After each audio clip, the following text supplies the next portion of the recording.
opening address, right? Okay. Calling Zooms. Okay, a very good morning to all webinar attendees.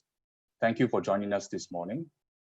On behalf of Skills Future Singapore, SSG, and the Institute for Adult Learning, IAL, a very warm welcome to today's webinar, jointly organized under the SSG Job Skills Insight webinar and IAL's speaker series.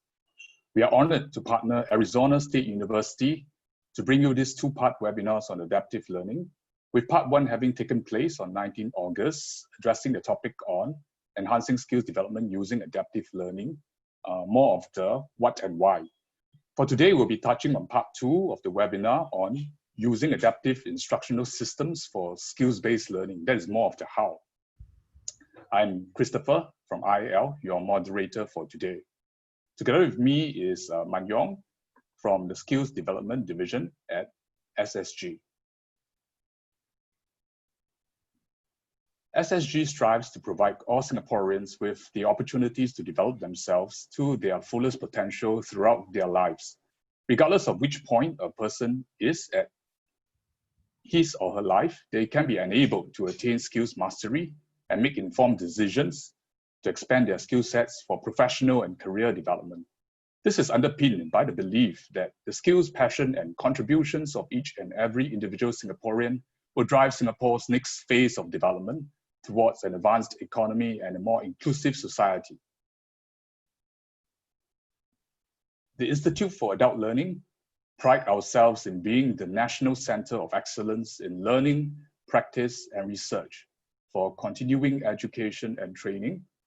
We have been and will continue to be a close partner of SSG and to play a critical role in raising capabilities of CET professionals to enhance the quality of learning and performance for the workforce across all sectors of Singapore's economy.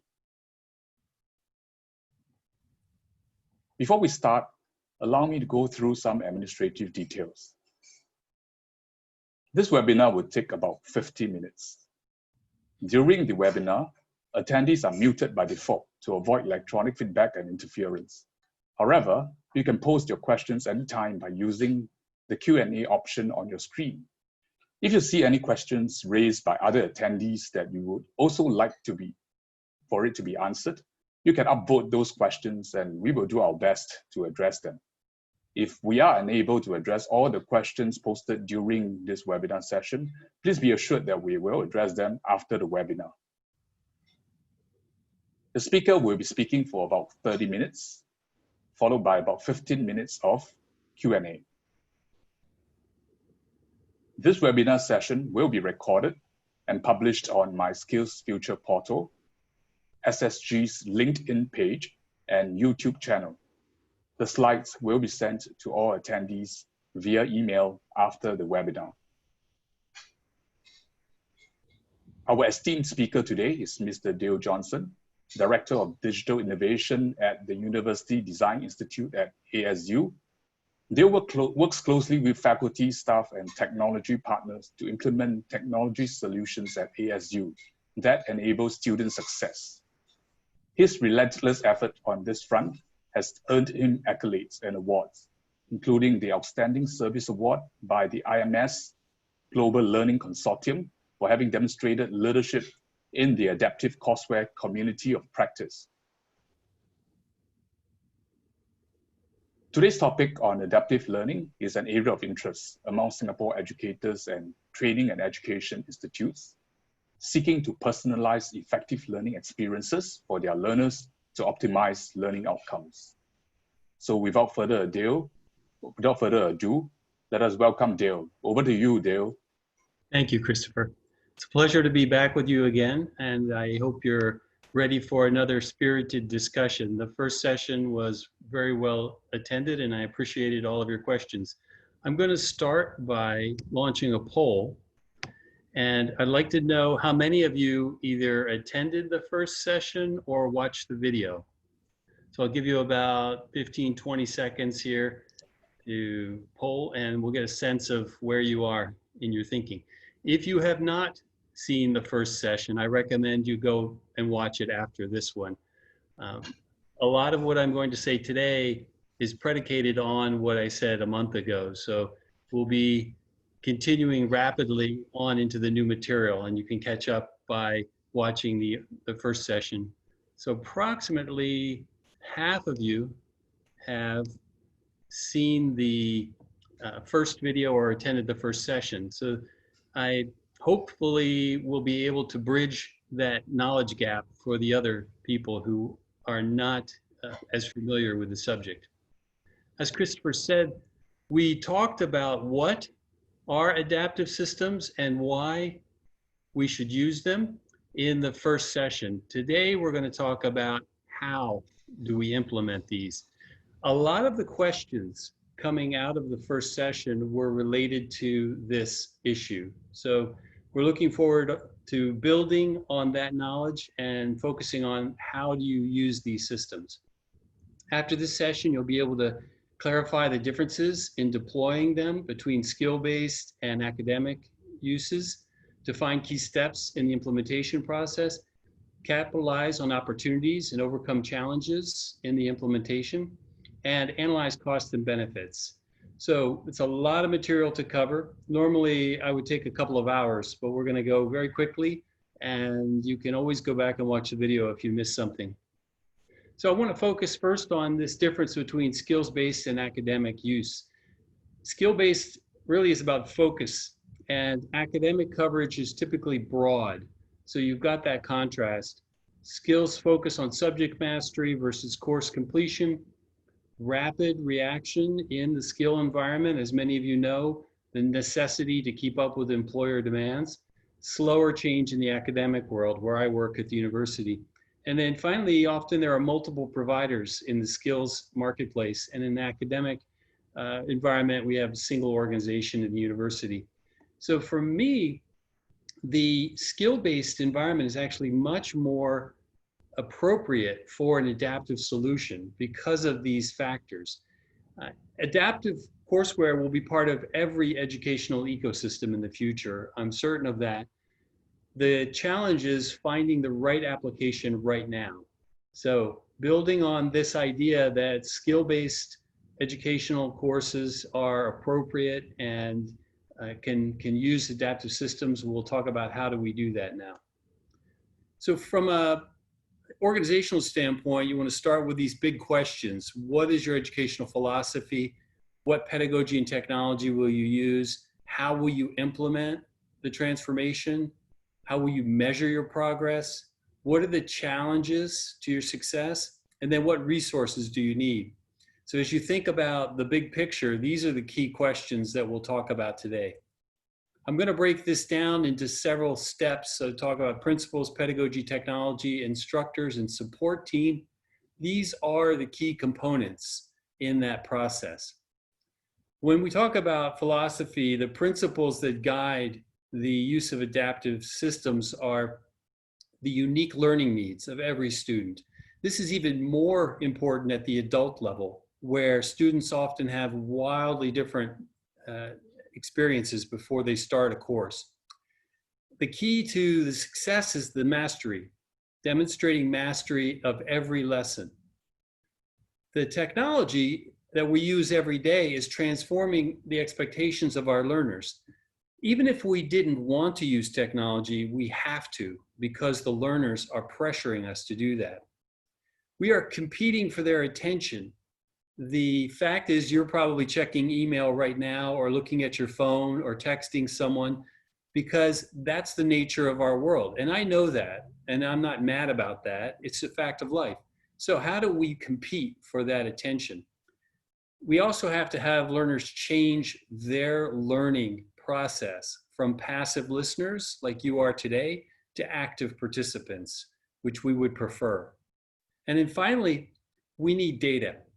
The key to success in this new educational ecosystem is the rapid access to data. Adaptive systems do that. They provide the instructors and the learners with data that was not available before. So we are using these principles to guide the process because we want to respect the learner's prior knowledge, respond to their needs, and reduce the gaps in their understanding. What we're trying to do is personalize the learning path. If you attended the session last month, you'll remember that the definition of adaptive systems is delivering the right lesson to the right learner at the right time. So that's our focus, and that's what we want to build on. For the instructors, these principles guide their behavior so they can monitor the learners, measure the performance of the curriculum, and maximize their outcomes.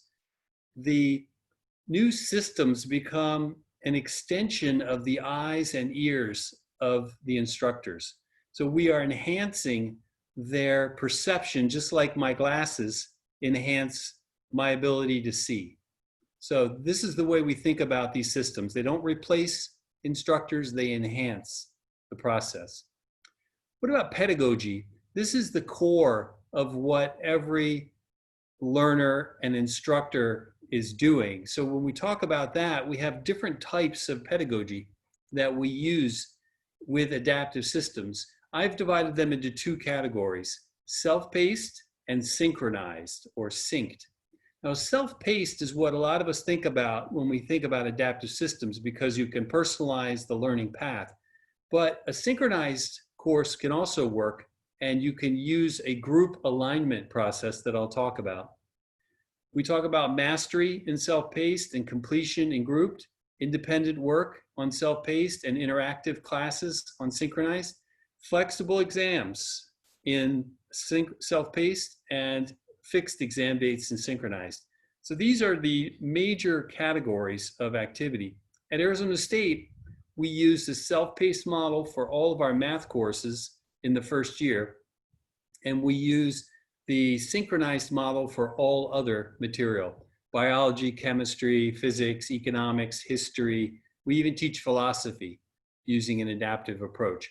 So I'll dive into these two techniques now and talk about how each of these pedagogies really works. When we talk about self-paced, we talk about each learner having a personalized learning path.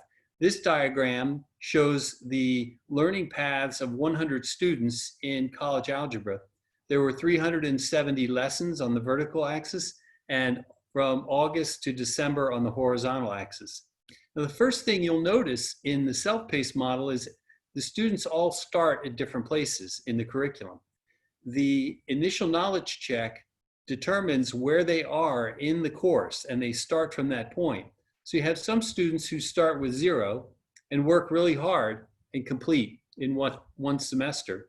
You have other students who arrive the first day of class already mastering over half of the course material.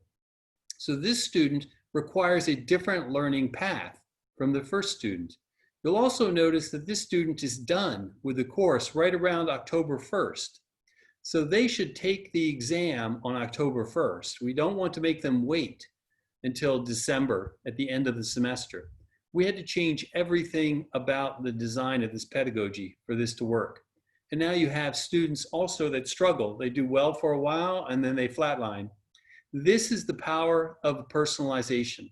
You can see each of these students, where they're successful, where they're struggling, and you can provide individualized instruction for each student. Now, when we talk about how do we manage that, we have a level process. In this case, we had 4 levels in this course design for algebra and a final exam. And the students will be grouped by level.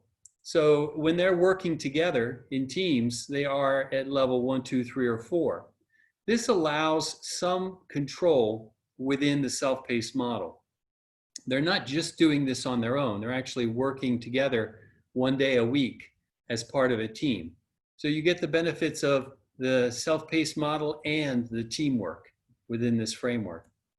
Now, when we did this in college algebra, we had a dramatic increase in our success rate. This graph represents the success rate in college algebra, and we had been stuck at less than 60% success for 10 years. And when we finally went to this adaptive and self-paced model, our success rate started going up. And you can see we're up 17 percentage points now. Our goal is 90% success rate, so we still have some way to go, but we've made tremendous progress, and that's what we're working towards. Now, for a synchronized model, you have a different approach entirely. I hope you're familiar with Bloom's taxonomy. This is a way to think about learning, and we talk about the levels of Bloom's from remember to create. What we've done is we focused the adaptive instructional system on the proper portion of this learning process. So before class, the students do all of their instruction online in the adaptive system. When they get to class, they work in small teams on active learning. This allows us to optimize the two best techniques. We can use the technology and the teaching to get the highest success rate. Now, this model is the one we've used for all of the other subjects, as I mentioned, biology, chemistry, physics, etc. What this is it's a cycle that is a flipped class, if you're familiar with that terminology, sometimes referred to as a hybrid, or even, what's the other term? So flipped or hybrid class. The students do information acquisition and assessment online to start. That's part of the adaptive system. That data then provides the instructor with guidance for when the students get to class. And the learning that occurs in class is on a problem-solving basis. Students are grouped in teams and they work on problems together. Then they are involved in an assimilation process, which allows them to integrate that knowledge. We combine all of these activities into a course. So they can go through this cycle every week together. Within each of those cycles, there is adaptivity for the learner when they're getting their digital instruction. That way they can all arrive at class at the same level. That's the goal. And what we've done here is we've linked these two techniques, adaptive and active learning, into a symbiotic relationship. They reinforce each other and strengthen each other for the students. When we did this with biology, I mentioned earlier, the first thing we noticed is the dropout rate, or what we call the withdrawal rate, went down dramatically from 20% to under 2%. And we attribute that to the active learning because the students develop relationships with their classmates that strengthen their educational experience. So when they're talking to one another, they build those social networks that help them succeed. In the other side, when we talk about the adaptive system, we think that that's why students do better on the exams. That increase from 72 to 94% in the student success rate, we attribute to being able to focus on the instructional material that's most critical to each person's success. So combining these two in a synchronized pedagogy has delivered great results for us also. When we talk about the technology now, we're going to dive into what's going on in these systems. There's two different types of processes that are involved: design and development and implementation. Now, when you think about design and development, you need a system, so you have to evaluate and select. Then you're going to map your skills into that system. You're going to create content, and many of you have already done this. You've developed digital content, so you put that content into the system. You have both adaptive content and you have the active learning for class. Then you do the courseware configuration, and finally we do the courseware testing. All of that occurs before the class starts. Then when the class starts, you need to have instructor training so that they understand how to use the system and how to implement the new pedagogy. Tech support is critical in case there are problems, and there always are problems. These are systems that require maintenance and care. And then there's evaluation. How well is this new process and new technology working? So combining all of these activities will be part of the conversation from this point out. The systems are made up of some major components. I call this the heart of the adaptive system. You're going to have the information architecture and the skill map. You're going to have adaptive analytics. In order to get the information into the system, you need content curation and course configuration systems. So those are where the instructors and the support personnel work. And then From the top, you're going to have user experiences, the learner and the instructor, and they're going to get their information from the system as well. These are the building blocks of an adaptive system. Now, there's a lot of detail in each of these that I would be happy to explore at a future discussion, but for now, this gives you an architecture that you can visualize. Everything depends on what I call the ed molecule. What you're doing is you're building the data architecture for monitoring and measuring the learning process. Starts with the skill. So Skills Future Singapore is building these skill networks. Then you add instructional content developed by the teachers, and then you add assessment activities also developed by the teachers. So these are the components that you would build for every lesson. This is really critical. This is the model that scales. So you build this ed molecule and then you attach them into a course. So there are two different approaches to that process. One I call configuration and the other construction. So the configure or construct decision is really important. When you think about configuring an existing system, it's much faster because you don't have to build everything. If you're constructing something, you have to build it from this ground up. A configured system is constrained versus flexible for a constructed one. It's a lower cost to configure, more expensive to construct, and it's safer to configure and riskier to construct. If you are constructing your own system, you have to make sure that everything is working on day one. If you're configuring someone else's system, then you know that they are already doing that. These are the different decision points that you have to make along the way. At Arizona State, we configured our math courses. We used a system from McGraw-Hill called ALEX, which is configurable. And we constructed all of our other courses, the ones I mentioned earlier, biology, chemistry, physics, etc. So this gave us experience doing both. And I can tell you that it's much easier to configure if you can find a system than it is to construct something from scratch. If you are constructing, you have to build the entire skill map. As I mentioned, Skills Future has a head start because you've already begun this process. So Singapore is ahead of most other countries in thinking about how to build this infrastructure. If you're going to configure something, then all of those skills are listed in a menu, and all you have to do is pick the skills that you want to teach. This is something that you might consider as a long-term project where you build a universal system for all of the educational needs in Singapore, and then future generations will be able to configure. So you have a construction process, and then it will be configuration in the future.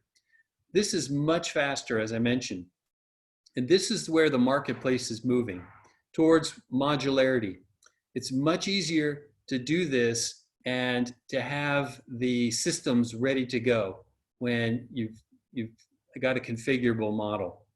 Now, in both cases, what we're doing here is we are looking for a three-dimensional educational ecosystem.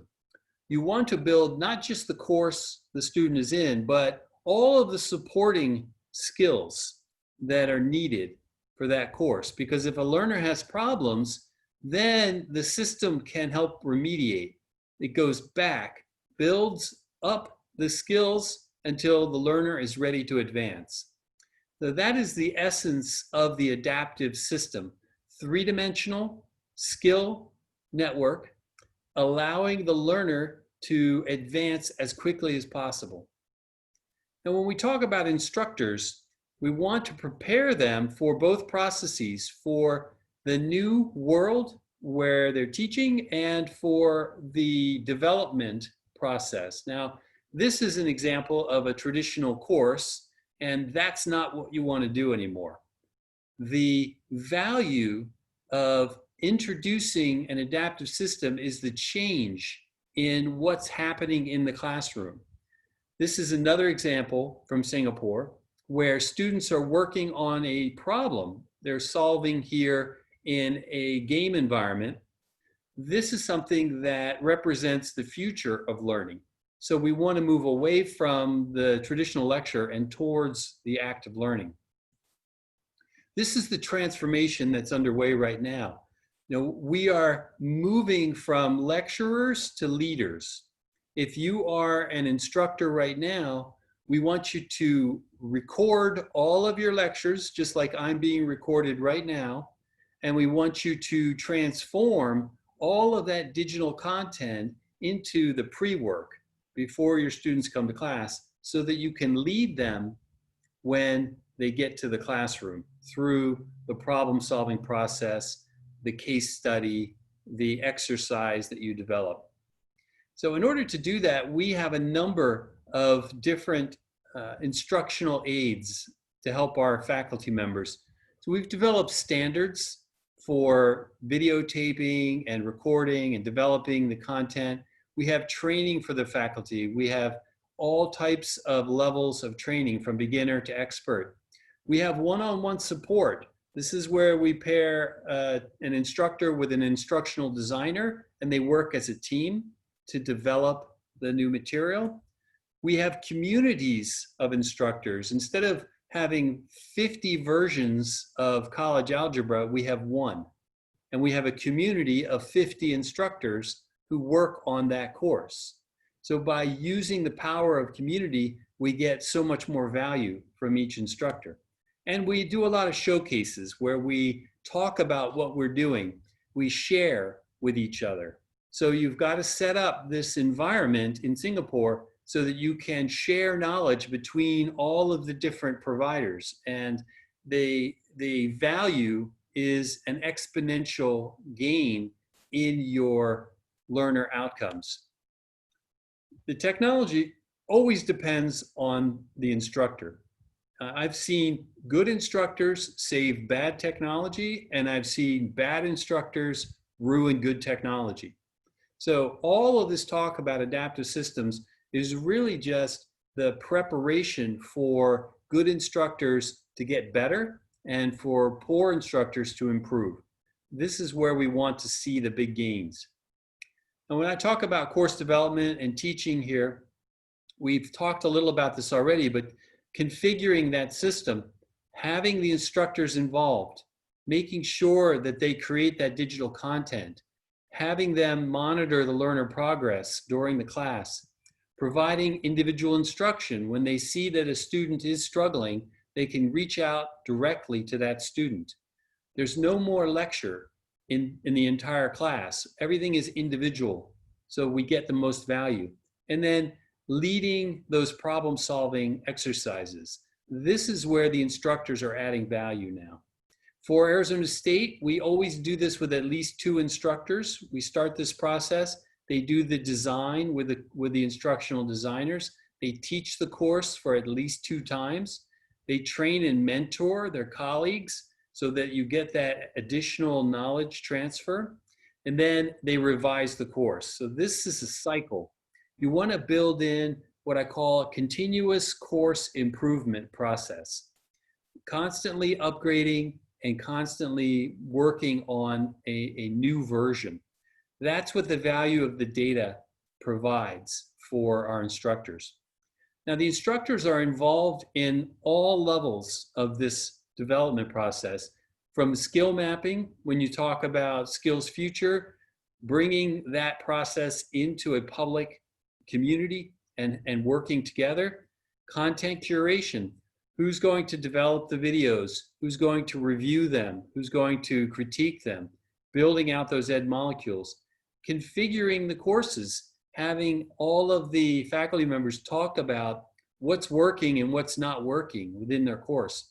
And then finally, the steps in the actual adaptive course, from pre-assessment through adaptive instruction to final assessment. This is how we know whether the systems are working or not. We can see where the students start, how quickly are they progressing, where do they struggle, and how do they do at the end. And if we don't see the kind of learning outcomes that we want, we go back and adjust. All of these activities are going on constantly as the instructors continuously improve. I'm going to finish with a little overview of a support team because it's impossible for any one person to do this. So we talk about instructors, instructional designers, technologists, vendor personnel. We always partner with our vendors. We have a team and they have a parallel team so that we can collaborate on a successful product. Graphic designers, video producers, librarians that help us find and obtain the best information, and finally, leaders. At Arizona State University, there are 4 levels of leadership that have to be aligned. The faculty leaders, the department chair, the dean, and the rector of the university or the provost in our system. All 4 levels have to be aligned in order for these programs to succeed. So as you think about this kind of transformation at your university or at your company, you have to think about who are the leaders that need to be aware of what's going on and why. This is a team sport. If you're going to transform your teaching and learning process, you have to build a team, and the best team wins. So that's what we're working on. Within Singapore, you've got examples of this. So you've got government agencies, training institutions, educational organizations, technology companies. All of these are already in your ecosystem. I know this because I'm working with several of them, and I've seen the information that you're already doing some very, very progressive work in this area. So I want to encourage you to keep going, keep pushing your programs forward. When you get to the implementation process, and I talked about this earlier, construct versus configure, what we're really talking about is an order of magnitude difference. So construction at Arizona State cost us about $50,000. The instructor is going to spend about 9 months constructing all of the content and configuring the courseware.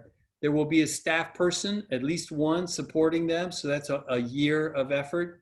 Systems integration takes about a month. And then you've got content development and licensing. All of those activities we are paying for our personnel to do. So that's where the money's going. When we talk about configuration, it's much quicker, as I mentioned. So we're talking about 1 month, and it's a tenth of the cost for us, maybe $5,000 instead of $50,000. Staff time, 3 months to get everything ready and configured. Then we have other costs like learner licenses, and those vary depending on the vendor, from $35 to $100 per course. And finally, instructor training. That's a continuous process. As new instructors join the team, they need training. So you have to think about this team building out all that infrastructure. Now, your prices are going to be different, and your time is going to be different because your needs are different. But I wanted to give you some idea of what we were doing. These are major efforts that take more than 1 year to do, and we spend a lot of time and money on them. We're really focused on measuring that. If we're spending that much money to develop a new course, we need to know that it's working. So we talk about performance, progress, and perception. We want to get better grades on every assessment, better final course grades. We want to measure weekly objectives. How are they doing on each skill? Course-to-course retention. If you have a series of 3 courses to become a master programmer in Python, how many students are completing all 3 courses? How many are dropping out? That's a really critical factor when you're spending a lot of money to train these professionals. And finally, perception. This is really critical, that you have all the different parties have different perceptions, the learners, instructors, administrators, employers. Everyone's going to have an opinion, and you have to build in an evaluation system for that. You have to be looking at how are we making the employers happy? How are we making administrators happy, instructors happy, students happy? Those are the kinds of things that I thought about for the last 7 years as I was developing these systems. I started with this example in the very first webinar, so you'll recognize it if you saw it. This was on the paper just a month ago in Straits Times, and it caught my eye because you're going to train 3,000 Google experts, and Skills Future Singapore is involved. I took this quote out of there and I looked at that and I said, what is the cost of this effort? And I thought, if we add it all up, 2,400 people at $1,500 a month times 6 months, it's $21 million. This is a significant investment for employers, for individuals, for the nation of Singapore. The government is investing in the future economic well-being of the country. So as you think about that, you have to start thinking about, how do we adapt our educational program to the skill level of the students? What if one student could start in the 3rd course instead of the 1st course because they already have experience with their Google professional training? That's a critical part of the adaptive system. What if we could cut the time from 6 months to 6 weeks or 6 days? That's a huge savings if you can cut time out of the learning process by using an adaptive system. What about the money? All of this comes back to saving money in the reskilling of the workforce and then turning them into productive economic contributors. So you save money on the training and you increase the economic performance at the same time. It's 2 wins. It's a double win for Singapore. I'll finish with this quote because this is what I want to challenge you to think about. The best way to predict the future is to invent it. I want you to invent the future. I want you to think about how you can use an adaptive system in your case. Don't try to be perfect, just try to prototype. That's what we did. 7 years ago, we were building very crude versions and we learned a lot. So you continue to learn and you continue to improve. And that's what we want to do. Start the process and improve as quickly as you can. So I'll take questions now. I've seen some of the comments already in the chat, and we'll try to get to as many questions as we can. We've got about 20 minutes left, so I'll look forward to answering them now. And if I can't get to them right away, then we will go back and answer them in online. I did answer all of the questions from the first webinar, and I understand that they published that to a Google Doc. So you can go through those and see if I answered your previous question, and I'll look forward to answering your questions today as well. Thank you, Dale, for the great sharing. We will now take questions from the audience, and I'll start off with the first question from Sunju. Thank you very much for your question. It goes like this. Dale, you can also access it through our Q&A room. How can we support educator not to see skills as atomized module, but as integrated scaffold to facilitate learners, not only learning to do, but also learning to be? Yes. So that is the essence of this new ecosystem. You have to think about everything holistically. The way I describe this is the traditional syllabus is one-dimensional. When I took a class at the university 40 years ago, I had one page that described the entire curriculum, and the teacher would just follow along for the entire semester. So what we want to do is we want to expand that into the 3-dimensional learning experience. That includes not just the skills on that syllabus for that course, but also other capabilities. When we do the synchronized course, the primary motivator for that flipped model is what are commonly called 21st century skills. Think about communication, collaboration, creative thinking. These are the skills that the new workforce needs to be successful. So it's not just the knowledge of biology, but also how do I work with other biologists or other students in my class to use that biology knowledge on a problem. And for me, what I've seen in the learning process is that is the most important component. Moving the students quickly into problem solving mode. So when you think about atomized skills, that's just to get them to the level where they can apply those skills.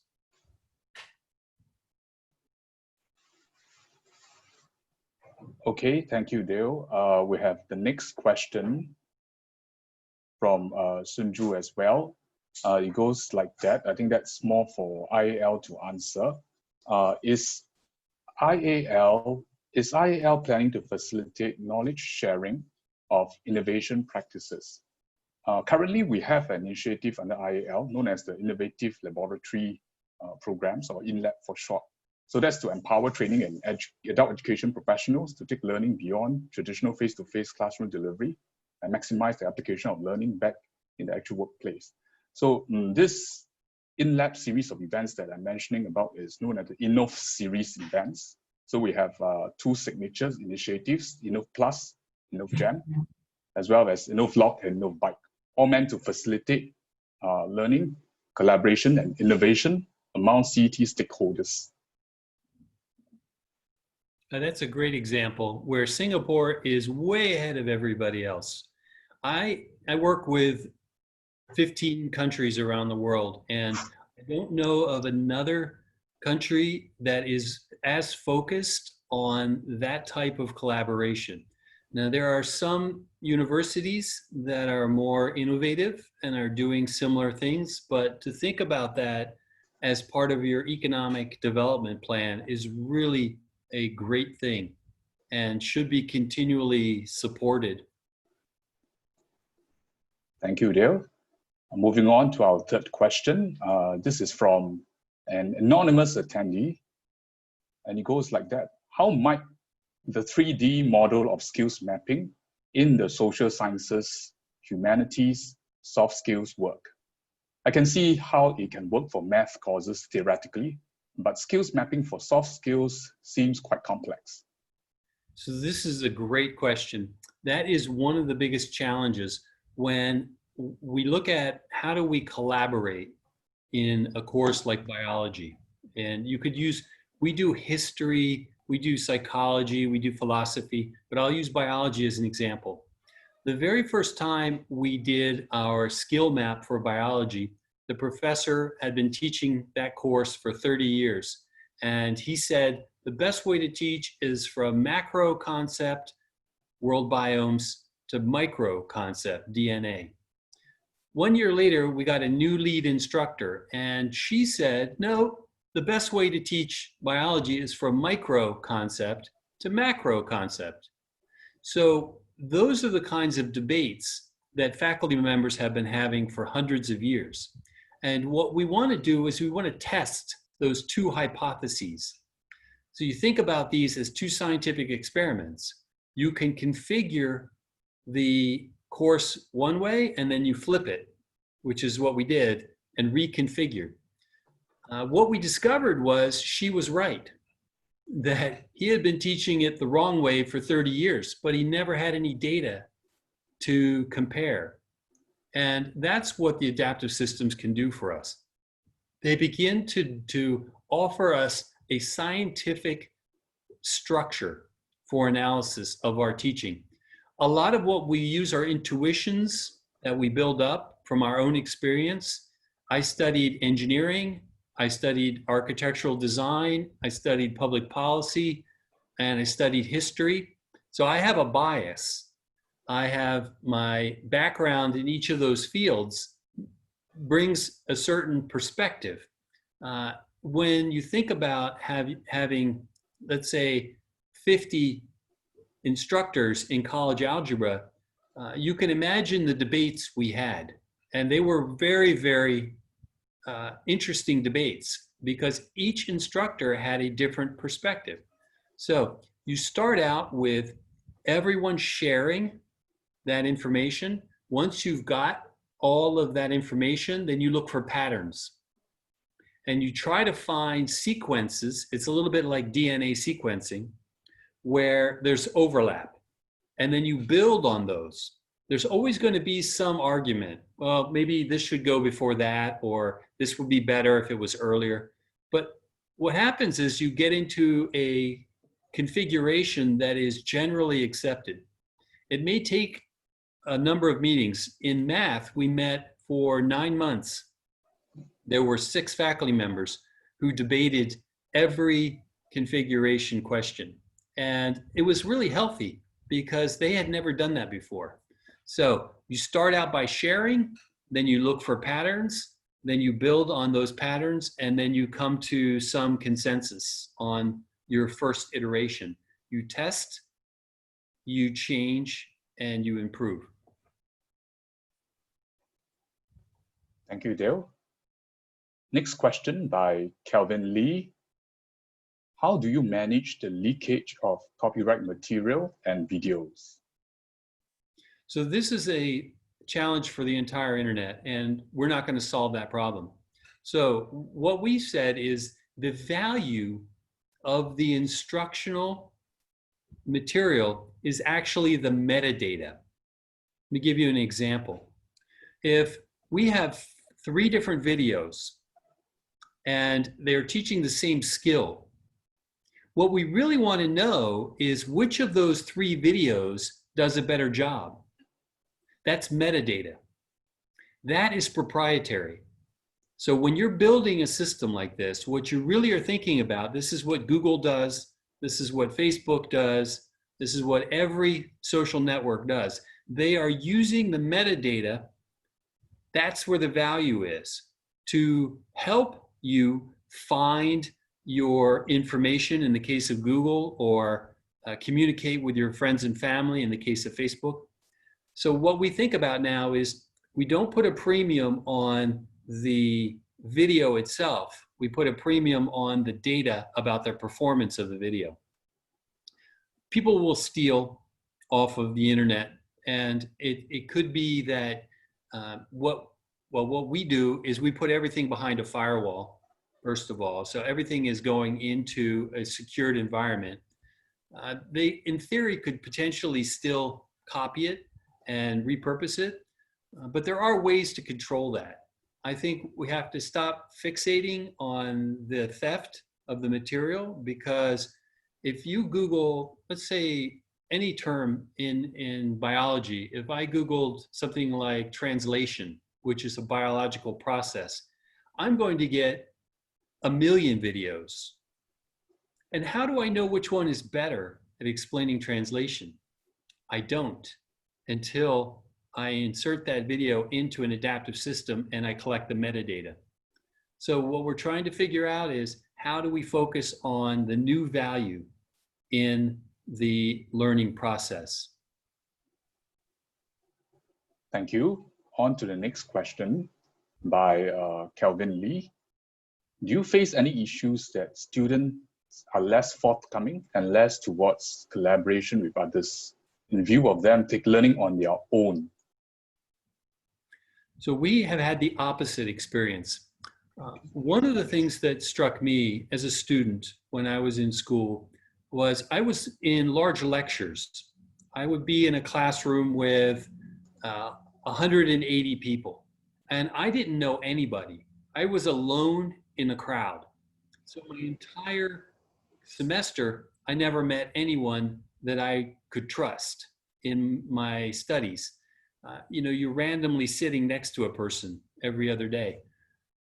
When we took the new model, this synchronized pedagogy or even self-paced, we put the students into groups. This increased their confidence and their exchange of ideas. What we found was, this is very common, it's not always the loudest voice that has the best solution. The old model was always the loudest voice. When I'm in a lecture with 180 people, I'm going to stick my hand up and I'm going to give the answer. But what about somebody who's quiet or timid? They do much better when there's only 6 people in the group. Now, we've also found that those people who are shy or timid communicate more frequently online because it's not as threatening. The primary blockage to communication in a group of strangers is fear of embarrassment. So if I raise my hand and I ask a question and everybody in the room laughs at me, I'm never going to ask a question again. But if I type it in anonymously online, I don't have to deal with that. So we're looking for new ways to provide feedback. I talked about that in the first session around student agency. This is really important. We have to empower our students at all levels, whether they're 50 years old or 15 years old. We have to empower them to provide that feedback, to ask questions, to reach out to their classmates, to talk to their instructor. And that's what the adaptive systems are doing. Thank you. On to the next one. This is by anonymous attendee again.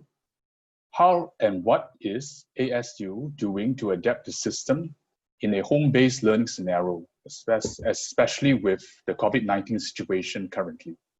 Yeah, we had a running start. We've been building our online educational capabilities for 10 years. We started in 2010 with 0 students online, and today we have 50,000 that study entirely online. They never come to campus.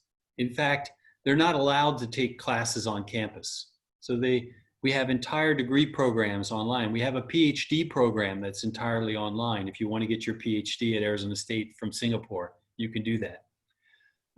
That gave us a lot of capacity.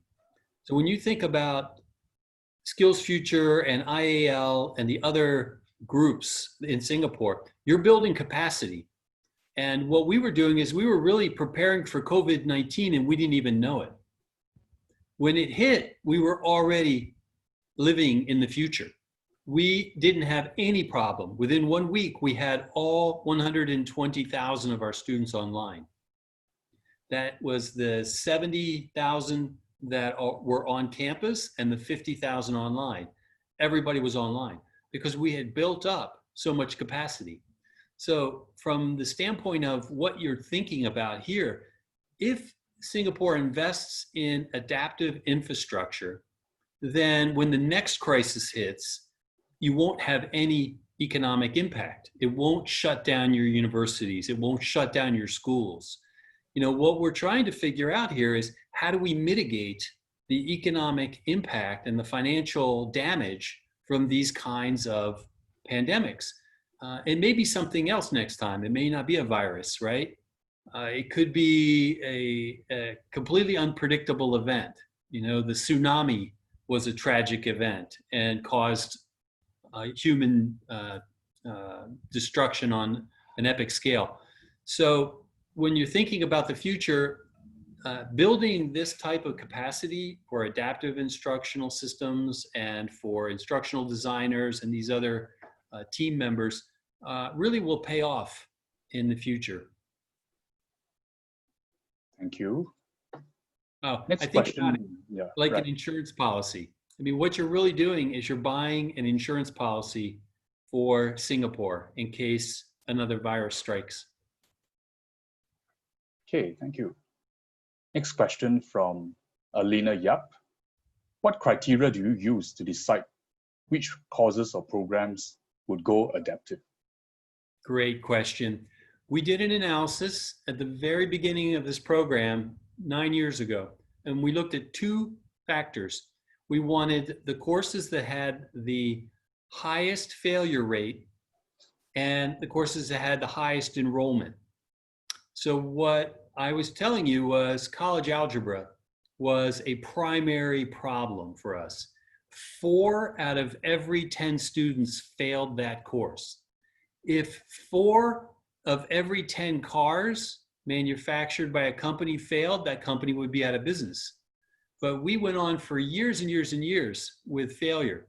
So we looked at those courses and we identified introduction to biology, introduction to physics, introduction to chemistry, economics, micro and macro, psychology, philosophy, history. Those were the courses that were failing our students and had large enrollments. We have 10,000 students in college algebra.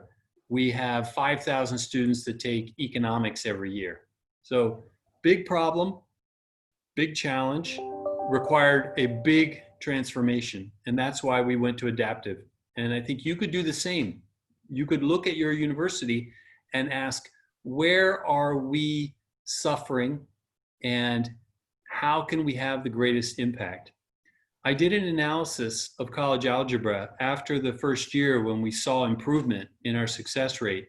And it turned out that 998 additional students passed that course with the new model. So I thought about that. That's 998 students who stayed in college because they passed college algebra.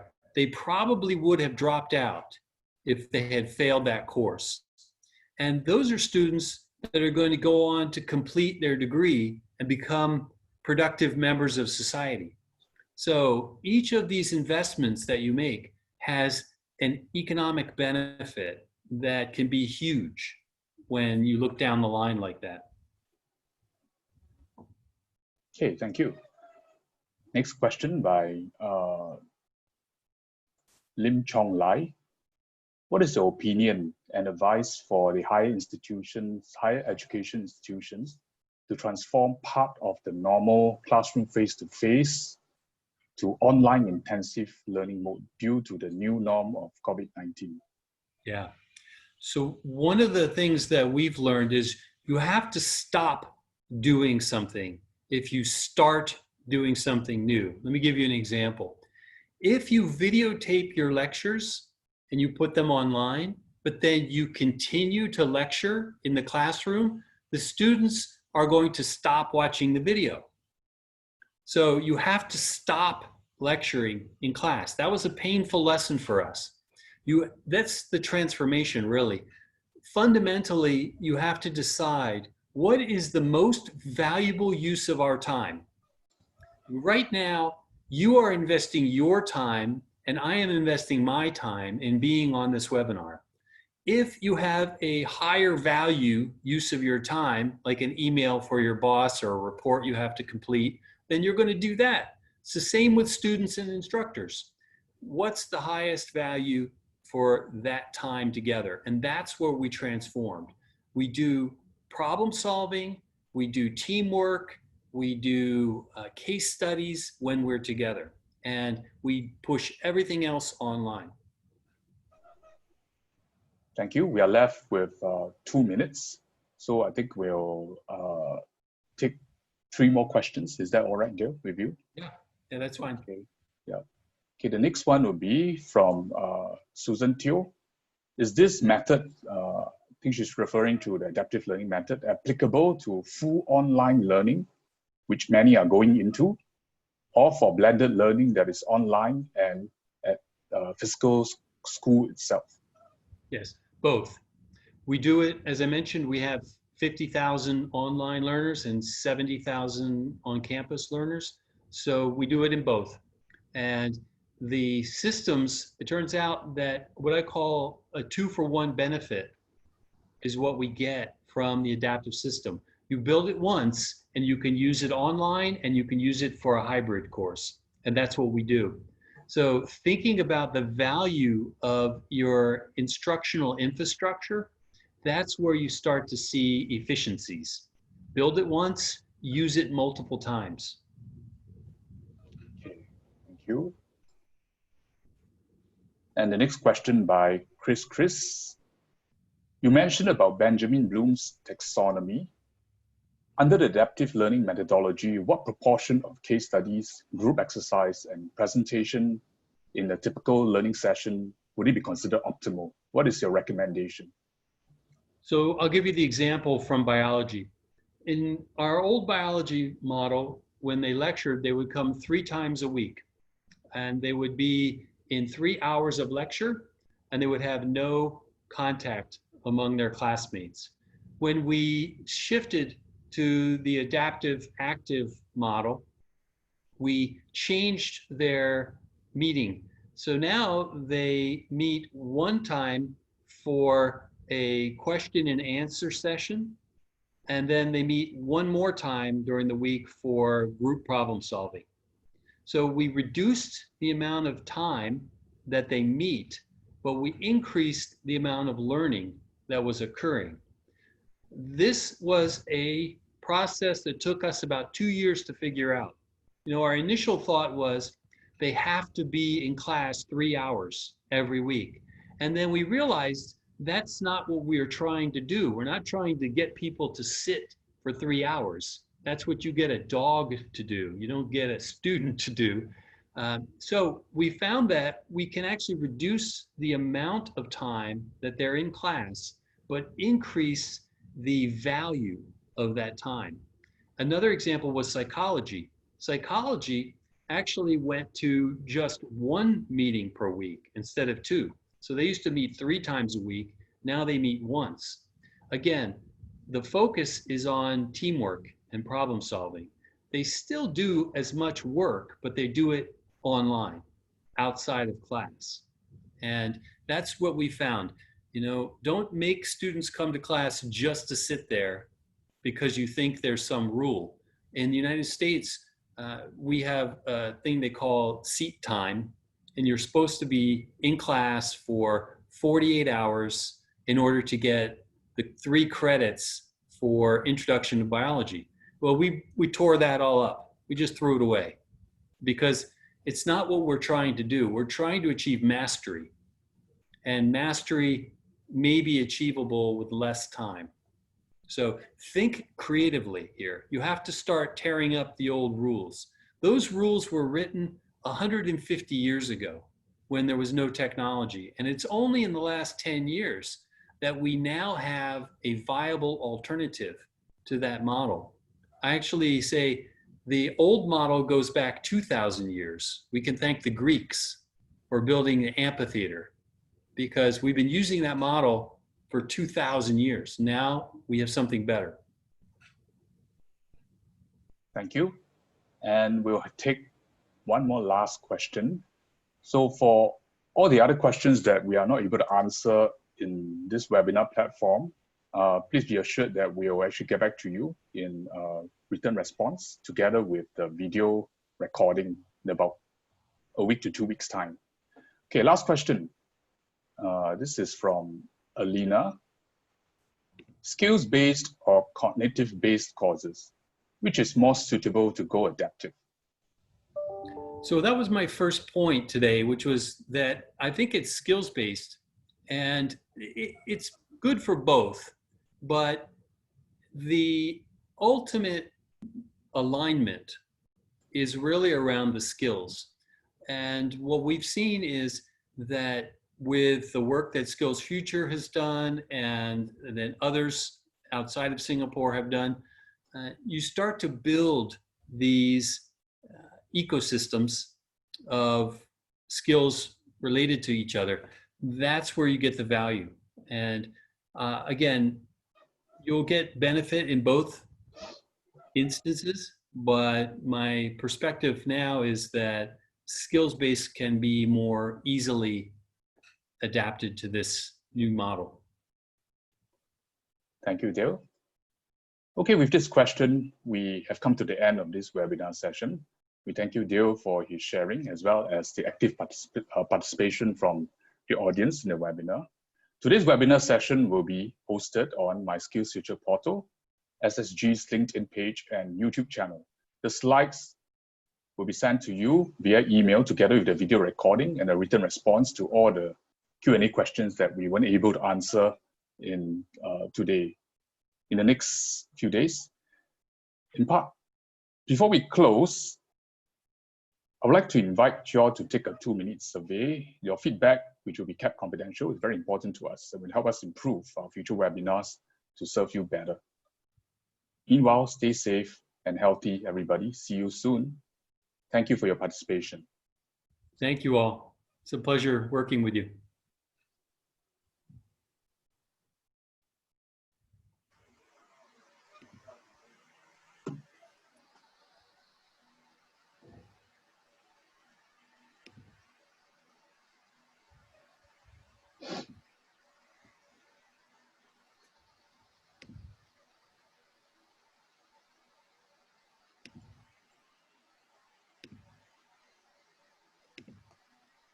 Here's my contact information also. I just remembered if anyone has a question. Right. And the QR code is also in the email that was originally sent for enrollment in this course. Thank you, Christopher. Thank you, Dale. It's been a pleasure working with you. Yes. Manjong, Yensun. Thank you, everyone. Thank you, Yeah, everybody. Yensun probably Yeah. can't answer you because it's in class. Yeah, but thank you. Thank you. Yeah. Okay, we'll talk to you See soon. you. Sure. Bye-bye. Bye.